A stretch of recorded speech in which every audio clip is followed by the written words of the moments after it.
What's going on, Sneaker Life fam? So as you guys can see, I got this box right here, and y'all know Jordan 8 through 11s come in this particular box. But taking a look at the box, we got the all black lid, we got the red Jumpman on the front, the Air Jordan in white, the gray on the bottom to complete the look, the Nike Air on both sides, of course. But label does read Air Jordan 11 Retro Grade School. Colorway is white, legend blue, black. And of course, this is a size 6.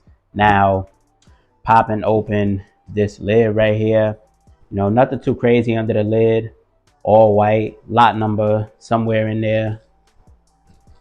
Do got my receipt paper, of course.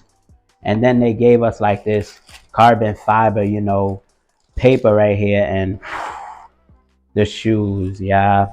The shoes. And oh, yeah, But guys, we have none other than the Air Jordan 11 Legend Blues. They are not calling these Columbias anymore. Y'all know why. If you don't know, because Nike and Jordan Brand lost the trademark into the Columbia name. And honestly, I'm used to calling these Columbias or the All Stars, like that's just me, this is what I'm used to calling them. But I mean, for the most part, yeah, they got there's about two things on here that they got right that I'm happy with, man.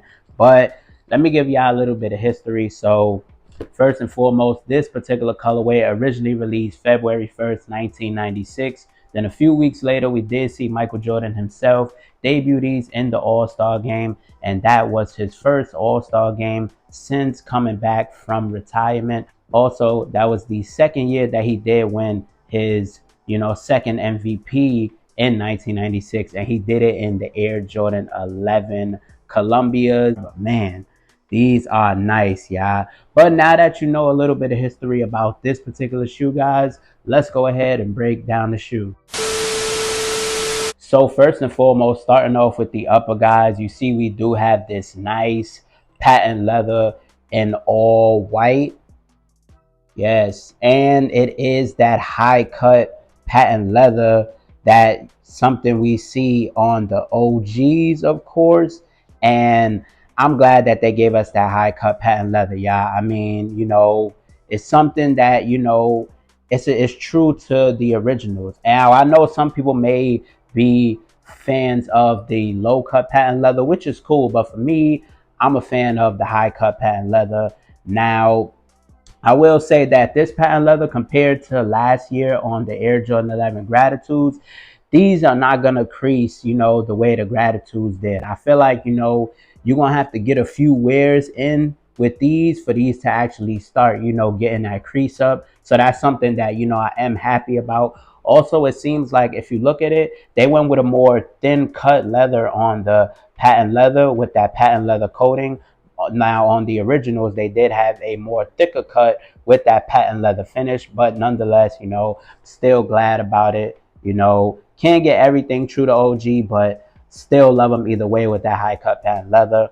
Now, guys, first and foremost, if you look more by this white stitching, you do see you have your first widow's peak down here. Now there are two more widow's peaks, which are, one, you can see more over on this side, and then the other one you can see more so on that side. So if you did want to know where your widow's peaks are on your Air Jordan 11s, that is where you can find them, of course.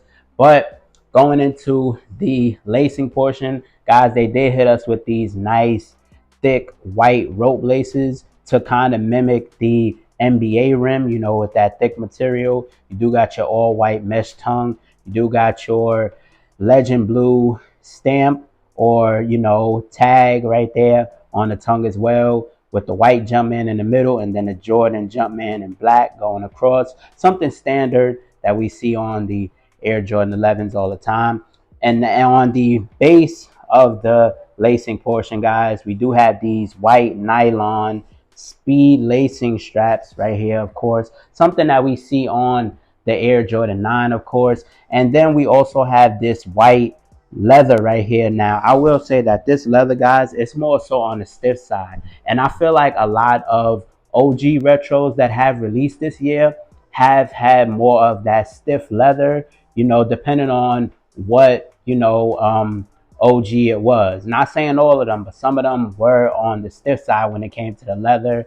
I will say last year the Gratitudes had more of a plush leather, but then again, like I said, we can't get everything true to the OGs. But I feel like, once you get some wears in, that leather is going to, wear down, of course. And also, as far as these white lace straps, do note that over time it is going to yellow. And if you own a pair of the 1996s, or if you've seen the pair, the patent leather also, started to oxidize. So that's something to take note of course. Once again, we do have that nice leather going to the back of the shoe as well, more in that stiff, feel to it, of course. Some white stitching, right here as well. And then if you look at the lateral side, we do have that nice legend blue Jumpman right there, of course.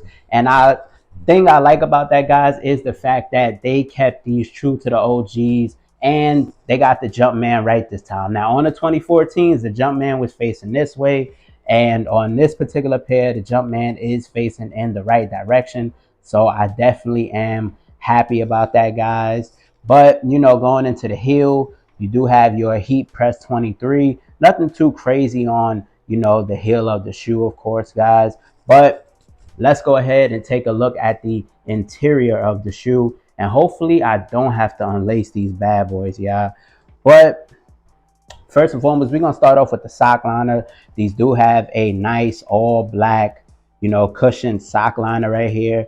And then hopefully you guys can see that. Taking a look at the insole, you do have an all black insole, of course, with the white Nike Air. You do have my sizing tag, and you do have my shoe paper, of course. Now, as far as the insole, guys, they did a good job with this one because they actually gave us a polyurethane insole, something that I wish would have came on some of the other OG retros this year. It kind of seemed like they wanted to go with Dream Cell. I'm not sure why they went with Dream Cell, or if it was something new that they were, trying to try out. But polyurethane is what I know most of us look forward to, because it's definitely going to give you that nice, comfortable feel, of course. So glad that they went with a polyurethane insole, of course.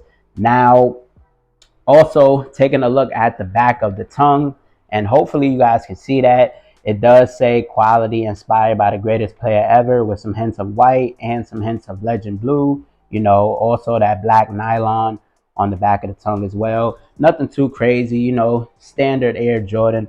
But making our way to the midsole, guys, you do have an all white Phylon midsole, standard Air Jordan 11 midsole. Then to finish off the look, guys, you do have, this icy blue translucent outsole, of course, and that legend blue color blocking. You do have the big white Jumpman right there in the middle. You do have your herringbone traction pods on the heel and the forefoot of the outsole. And then you do have your carbon fiber plate right here in this legend blue and black, kind of checkerboard look-alike pattern. But, for the most part, I will say that I love these a lot. I love these a lot. And you guys know, as I mentioned in the beginning of the video, Air Jordan 11s is my favorite Air Jordan of all time. So it was a no-brainer that I was going to pick these up. And man, I will say that, as far as them getting a few things on point, even the shape, guys, like hopefully you can see like the shape on here. That's something that they also updated, to kind of mimic that 1996 shape, of course. But I'm glad that they put the Jumpman in the right direction. They finally gave us that polyurethane insole and, that high cut patent leather, Now, I do have a question. I know some people, like low cut patent leather. Some people like high cut patent leather. But when it comes to the outsole, do you guys prefer the icy blue outsole, or do you guys prefer the translucent outsole? I know some people like for shoes to age on their own. I know some people don't like for their shoes to age, in particular where they like the icy blue outsole. So, let me know that down in the comment section below. Which outsole do you guys prefer? But As far as these, man, I'm loving them. I'm loving them. And I will say that, like these right here, as far as these being one of the original colorways of the Air Jordan 11, I feel like the Columbia's is a colorway where it's predominantly an all white based colorway, just with some hints of that Columbia blue, or as they say now, the Legend blue. And for the most part, like, I think this is one of them underrated colorways. Like most people think of the Breads, the Concords, and so forth, but like, can't forget about this one. I feel like this shoe, in this colorway, it almost fits in the same category as the Air Jordan 9 Powder Blues. But for the most part, I definitely could see a lot of people throwing this shoe on in summertime. Like this is a shoe that, is definitely gonna sit well in summertime and springtime because of the color blocking. That all white with hints of the Legend blue. Like I feel like these gonna fall in the same boat as the cherries. Like the cherries was a shoe that I seen, so much, in summertime, and I feel like these are gonna, definitely do the same with that nice white patent leather finish. Yeah, they definitely did their thing with these, yeah. And I feel like this was more of an upgrade from the Air Jordan 3 Black Cements, because the Black Cements, I feel like a lot of people wasn't too happy with that release, depending on how your pair came. Some people's pairs, they came well, some people's pairs didn't. So I don't know, yeah. But I also feel like a lot of people like the Air Jordan 12 Blueberries more than they did the Air Jordan 11 Legend Blues. But if I had to choose, yeah, y'all know me, I'm OG over everything, and I'm not going against my favorite silhouette. So y'all know me, I'm going with the Air Jordan 11 Legend Blues, hands down, man. Honestly, I wish they didn't change that name, y'all. But man, these are nice. These are nice. And the fact that they even gave us, the OG box as well. I'm loving it. Now, do note that some pairs in 1996, they did come with that new Nike box. So, man, I'm just glad, that these are back after 10 years, man. And they finally did these right, man. Good condition. I'm loving these, y'all. I'm loving every bit of these, man. But let me know how you feeling about the Air Jordan 11 Columbias, aka Legend Blues, down in the comment section below, man. Did you guys go for these? Did you guys pass on them? Do you guys plan on going after them? Y'all know when it comes to the holiday 11s, they make multiple pairs of these. So let me know how you guys are feeling about them, man. Was these a cop? Was these a pass? Let me know all of that down below. But with that being said, guys, you got your boy J-Jus. You got my thoughts and opinions and review on the Air Jordan 11 Legend Blues, aka Columbias, aka All Stars. Man, love them, love them, love them, y'all. Love these. But if you enjoyed today's video, guys, make sure to leave a like. For those of you who are new to the channel, if you want to see more sneaker reviews, more monthly sneaker release videos, or anything that has to do with sneakers or anything sneaker related, guys, then hit that big subscribe button. It is greatly appreciated. Until next time, I love and appreciate you guys. Reach for the stars. Sky's the limit. And we out.